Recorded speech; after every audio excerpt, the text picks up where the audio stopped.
मैं संत सानिध्य, आज के हमारे समाज के गौरव और संत सानिध्य संतोखदास जी महाराज भगोड़ा आश्रम और यहाँ के जो संत सानिध्य पधारे हैं उनके चरणों में श्री श्री वंदन।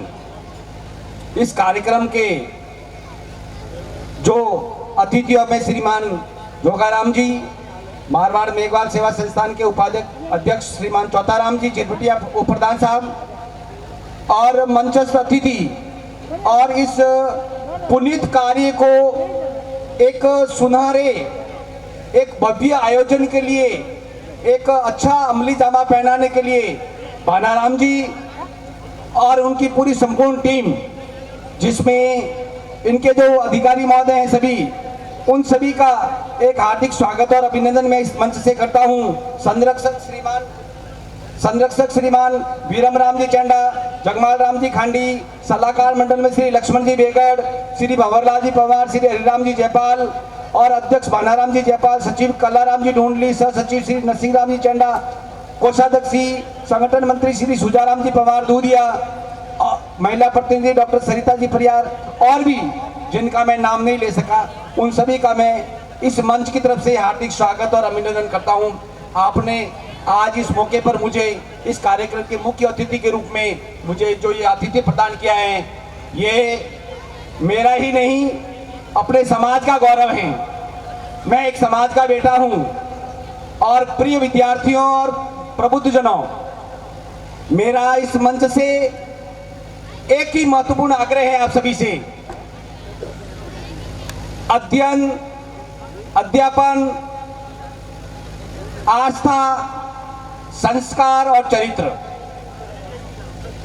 हम सबसे पहले शिक्षा से पहले जो हमें आवश्यकता है वह संस्कारों की आवश्यकता है। हम एक अच्छे अधिकारी बनने के बाद में भी अगर हमारे में संस्कारों का अगर सूत्रपात नहीं है तो हम एक अच्छे अधिकारी बनकर के भी समाज के लिए कोई उपयोगी साबित नहीं हो पाएंगे। रही बात चरित्र की, तो जीवन में चरित्र, संस्कार और चरित्र दो ऐसे पेड़ के, विकसित पेड़ के तत्व हैं जिससे वो पेड़ और पौधा हरा भरा रहता है। तो हमें अधिकारी बन गए लेकिन हमारे में संस्कार और चरित्र हैं तो वह अधिकारी हमेशा जीवन पर्यंत समाज की सेवा में लगा रहेंगे। इस मंच से मैं बाबूजी के संदर्भ में कहना चाहता हूं कि बाबूजी 75 विद्यार्थियों को भी पढ़ा रहे हैं। उनके बारे में 2 मिनट की बात करना चाहता हूं मैं। बड़े गौरव की बात है, तालियां बजे, बहुत स्वागत की बात, अभिनंदन की बात है ये। और आप लगभग 350 गायों का, गौ माताओं का सेवन कर रहे हैं, वहां पर गौशाला चला रहे हैं। और मैं इस मंच से और भी दावे के साथ कह सकता हूं, अपने समाज के, इतर समाज के लोग बाबूजी को विदेशों में, दक्षिणी भारत में इतना सम्मान देते हैं जिसकी मैं यहाँ पर वर्णन करना बड़ा मुश्किल है मेरे लिए। ये हमारे लिए गौरव की बात है। हमारे समाज के बड़े संत इस मंच से आपके साथ आज उन्होंने जो बातें कही हैं उन बातों के बारे में आपको सबको गर्व होना चाहिए। आपने समाज के साथ साथ अभी जब मारवाड़ मेघवाल सेवा संस्थान का कार्यक्रम 29 तारीख को था, उस कार्यक्रम में मैं भी था। आदरणीय संतोखदास जी बाबूजी ने एक कमरे की घोषणा की समाज के लिए। ये भी बहुत बड़ी महत्वपूर्ण बात है कि संत समाज से लेते ही नहीं है, समाज को बहुत कुछ देते भी हैं। आपका ये जो आशीर्वाद है ये हमारे लिए बड़ा गौरवपूर्ण है। रही बात प्रतिभावान विद्यार्थियों के लिए,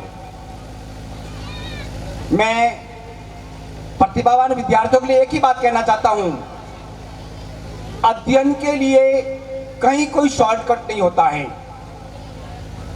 अध्ययन करने के लिए इसकी जरूरत नहीं है, ध्यान रखिए।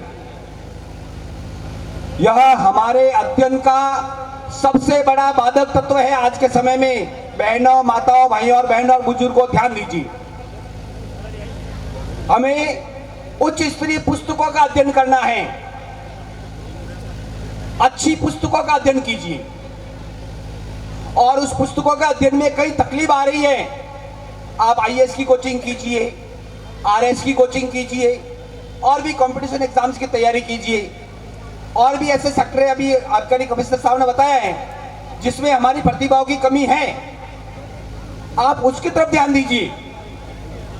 और कंपटीशन एग्जाम के समय में किस प्रकार की समस्याएं आती हैं, कहाँ आपको कोचिंग करनी है, कौन सी पुस्तकें पढ़नी हैं, किस सब्जेक्ट को लेना है, इसके बारे में आप निसंकोच राजकीय बांगड़ विद्यालय में, महाविद्यालय में मेरे ऑफिस में आइए। मेरी पहली प्राथमिकता यही है, आपको मैं संतुष्ट करूं। आपके लिए मैं क्या काम कर सकता हूं, शिक्षा के क्षेत्र में जो भी आपको व्यवस्था चाहिए, अगर आपके लिए कोचिंग की व्यवस्था की जरूरत होगी, मैं खुद आर्थिक वहन करूंगा और आपको उस कोचिंग इंस्टीट्यूट भेजूंगा। लेकिन एक और बात कहता हूं, मुझे बड़ा इस मंच, पिछली बार इस मंच पर मैं आकर के घोषणा करके गया था कि कोई भी विद्यार्थी को IIT, IAS, इंजीनियरिंग में कहीं पर भी चयन होता है, वो मेरे पास आए, मैं उसका आर्थिक रूप से सहयोग करूंगा। पिछली बार मैं घोषणा करके गया, अगर आज किसी का चयन हुआ हो तो आज वो मेरे पास आ सकते हैं, मैं उनके लिए अभी कभी राशि की घोषणा करता हूं। अभी 21,000 रुपए में आज ही उसको घोषणा करता हूं। ये मेरी पहली और अंतिम प्राथमिकता है। इस प्रकार से मेरा निवेदन है, धन महत्वपूर्ण नहीं है, धन तो हम कमा देंगे, प्रतिभाएं आगे आएगी तो समाज में नाम होगा।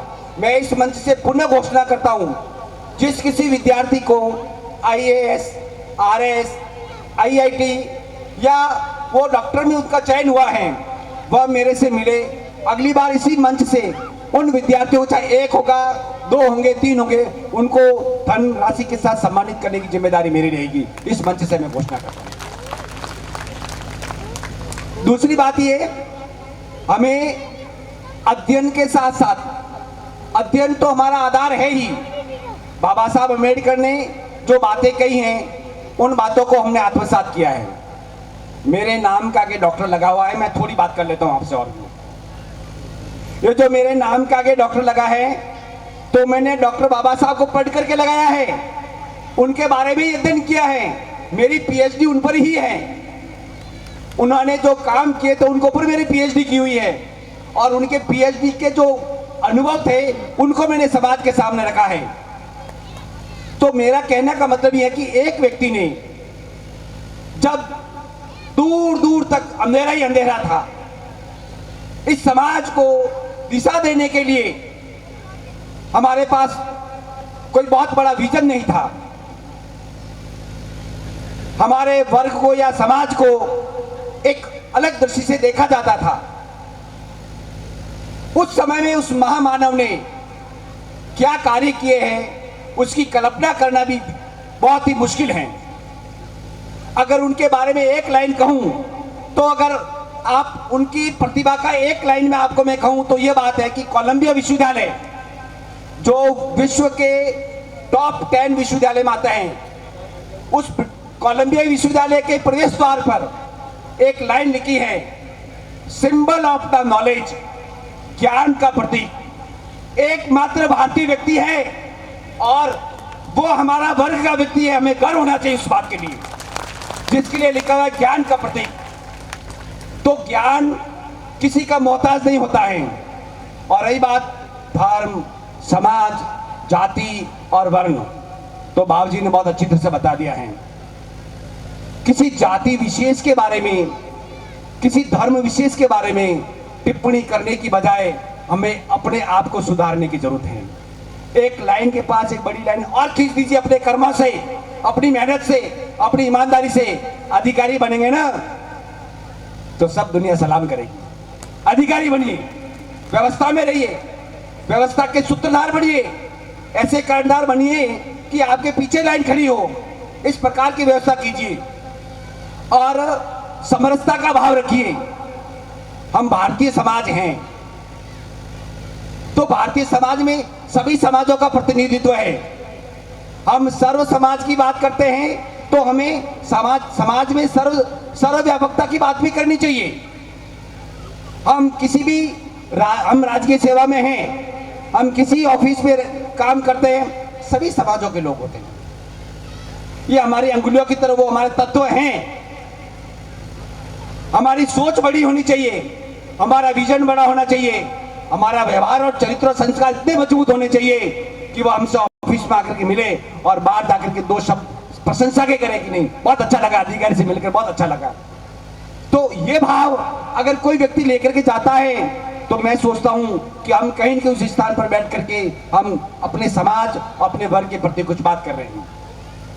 रही बात राजनीति की, तो राजनीतिक क्षेत्र में हमारा बहुत संपर्क बना रहता है। कई प्रकार की बातें होती हैं, ट्रांसफर हो जाएगा, वहां चले जाएंगे, यहां चले जाएंगे। उस समय एक अधिकारियों को कहीं की राजनीतिक क्षेत्र की भी आवश्यकता रहती है कि वहां से कोई संरक्षण मिले, प्रोटेक्शन मिले। तो जो बाबूजी ने कही है बात की, हमें जो बाबा साहब की अंगुली यूं है, उसका उद्देश्य यही है, हमें अधिक से अधिक राजनीतिक क्षेत्र में हमारी सहभागिता करनी है। कौन खड़ा हुआ, कौन जीता महत्वपूर्ण नहीं है, हमारा आदमी है क्या, हमारे समाज का, हमारे वर्ग का है क्या, वो हमारे लिए महत्वपूर्ण है। इसलिए इन बातों को थोड़ा सा गौर करने की बजाय इन बातों पर अमल करने का प्रयास कीजिए। हम समाज में, हमारा वर्ग जो है उसमें सभी जातियों के वर्ण हैं और हमें सभी सामंजस्य के साथ बैठ करके बात करनी चाहिए। बात कीजिए, आपको अच्छा लगेगा। अंत में एक बात और कहता हूं, एक सेवाभावी इंसान इस पाली जिले के बांगड़ महाविद्यालय में भी, बांगड़ हॉस्पिटल में भी है, जिनके बारे में इस मंच से सुगना राम जी गौड़, जिनके बारे में इस मंच से मैं कह सकता हूं, तालियां बजाइए। रात दिन सुबह शाम किसी समय उनको कह दीजिए, वो आधी रात को अपने समाज के लिए खड़े रहने वाले लोग, कैसा भी काम हो आप उनको कह दीजिए, ये आकर के खड़े रह करके काम करते हैं। तो इस प्रकार से जो बिना नाम के, बिना चाहत के जो काम करते हैं, वो समाज के लिए अपने हीरे के समान होते हैं। और अंत में इस मारवाड़ मेघवाल सेवा संस्थान के मील के पत्थर के रूप में एक अपने समाज की जो संस्था की शुरुआत हुई थी, उस समय एक तय हुआ था, कुछ चर्चा हुई थी। उस समय इस संस्था के नींव रखने में जिसने अपनी लेखनी से प्रथम लाइन लिखी थी, वो हमारे पीछे ही बैठे हैं, लक्ष्मण जी बेगड़, हमेशा पीछे रहते हैं। इसका एक और उदाहरण देता हूं। 2008 में वसुंधरा जी आए थे मारवाड़ जंक्शन कार्यक्रम में।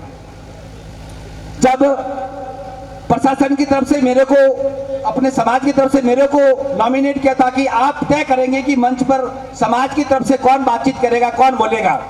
जिला प्रशासन में माननीय जिला कलेक्टर, एसपी, मिनिस्टर और भी थे। जो कि मुख्यमंत्री का प्रोटोकॉल होता है, उस प्रोटोकॉल बहुत लिमिटेड लोग रहते हैं। तो मैंने लक्ष्मण जी को कहा, मैंने कहा आपको 2 शब्द बोलने हैं।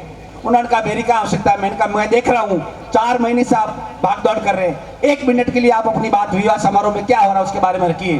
बड़ी मुश्किल से उनको आग्रह करने पर आगे आकर उन्होंने 2 शब्द अपने कहे। तो इस प्रकार से अपने समाज में हैं काफी लोग ऐसे हैं जो बिना नाम और बिना चाहत के काम करने वाले हैं। तो उन सभी का वंदन, मातृशक्ति का, पंचों को एक निवेदन करता हूँ। मेरे पिताजी भी कहे दे दो बा पंचरो बेटा हूँ मैं। मारा पिताजी मारवाड़ में कहे दे दो बा पंचरा बेटा है। मारा पिताजी जीवन भर तो पंच दिया, पंचायती की दी। एक बात है, जो भी सामाजिक कुरीतियों है, एक तो आप अमल बंद कर दो, तिजारा बंद। मारा पिताजी पंच हा और बार तक वे अमल तिजारा की बात की, मैं भाई बहन कह दियो, मैं कि भी भाइयों एक बात जरूर तय कर लो, वो कम से कम तिजारो, अमल, अफीम आप बंद कर दो। और मैं मेरे गांव का पहला आदमी हूं जिसने मेरे पिताजी के अंतिम संस्कार पर बैंड बाजों के साथ शमशान तक लेके गया हूं। मेरे पिताजी को बैंड बाजों के साथ शमशान तक लेकर गया हूं मैं। मेरे समाज के लोगों को सबको जानकारी में है। बस वो पंच थे, उनका सम्मान कर लिया। क्या मृत्यु भोज करना, क्या अफीम और क्या तिजारा। अरे अफीम और तिजारा की राशि अपने बेटे की पढ़ाई पे खर्च करो। अगर बेटा अफसर बनेगा ना तो समाज में नाम होगा। इसलिए मेरा पंच पटेलों से अनुरोध है, आप हमारे माई बाप हैं और आपके ही हम, आपके आधार पर ही हमारा एक आधार खड़ा है, हमारी नींव की ईंट आप ही है। और बच्चों को और बच्चियों को एक लाइन कहता हूं, माँ और बाप से बढ़ करके लड़के का दोस्त उसके पिता से बढ़ करके कोई हो नहीं सकता, बच्ची का दोस्त उसकी माँ से बढ़कर कोई हो नहीं सकती, जिसने हमको जन्म दिया है, पाल पोस कर बड़ा किया है।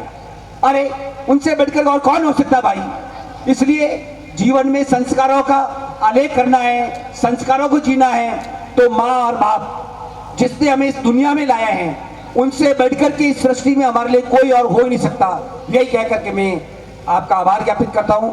आपने आज मुझे सुना, मुख्य अतिथि बनाया, आपका सादर आभार। भाई रमेश जी सिरिया के लिए एक बार जरूर तालियां बजाई, बहुत अच्छा मंच संचालन करते हैं। सादर आभार। देखिए, हेलो, इको कम ही रखो। देखिए, जॉनसन साहब बोले और जिन्होंने मानव मूल्यों की बात कही है, जॉनसन साहब कौन है, कोई आपको ये बता देता हूं। भागीदारी सबके दुख में, भागीदारी सबके दुख में और सबके सुख का साझी है। विद्रोही है विघटन का, आदब से अनुरागी है, राष्ट्र धर्म और गुरु से हटकर अलग न जिनका डेरा है। जैसा इनको लगता है वैसा सांझ सवेरा है। ऐसे हमारे डी आर जॉनसन साहब। कुछ लोग ऐसे होते हैं, कुछ लोग ऐसे होते हैं जो मर करके अमर हो जाते हैं, मगर कुछ लोग ही ऐसे होते हैं जो जीते जी अमर हो जाते हैं। उसमें जॉनसन साहब का नाम है। आप इनसे कहीं भी मिलो, किसी भी समय में मिलो, आप तैयार रहते हैं। Higher education in respect of all subject matter we can get our destiny, उसमें आपका नाम है। इसलिए आपको बधाई देता हूं, आपके संस्कारों को बधाई देता हूं, आपके माता पिता को बधाई देता हूं, क्योंकि मुश्किल है दिल के इरादे आजमाती है और स्वप्न के पर्दे निगाहों से हटाती है। हौसला मत हारना मुश्किल की राहों में, बस ये प्रतिभा की राहें तो जीना सिखाती है। इसलिए आज रोहित इतना चर्चा में क्यों है? भले कम समय में काम किया, ये तीसरा प्रतिभा सम्मान समारोह है, लेकिन आने वाले समय में आप देखते जाइए, चौथे में देखते जाइए, पांचवें यहाँ पैर रखने को जगह नहीं होगी। इतना मर्यादित तरीके से ये लोग काम करते हैं। एक बार पूरी संस्था के लिए जोरदार तालियां बजा करके आशीर्वाद दें। हम बुजुर्गों को प्रणाम करते हैं, क्योंकि ये हमारे आप माइट है, आप जैसा भी कहते हैं ये टीम काम करती है। इसलिए मैं बधाई देता हूं। अब कक्षा 10 के छात्रों के नाम पढ़ रहा हूं।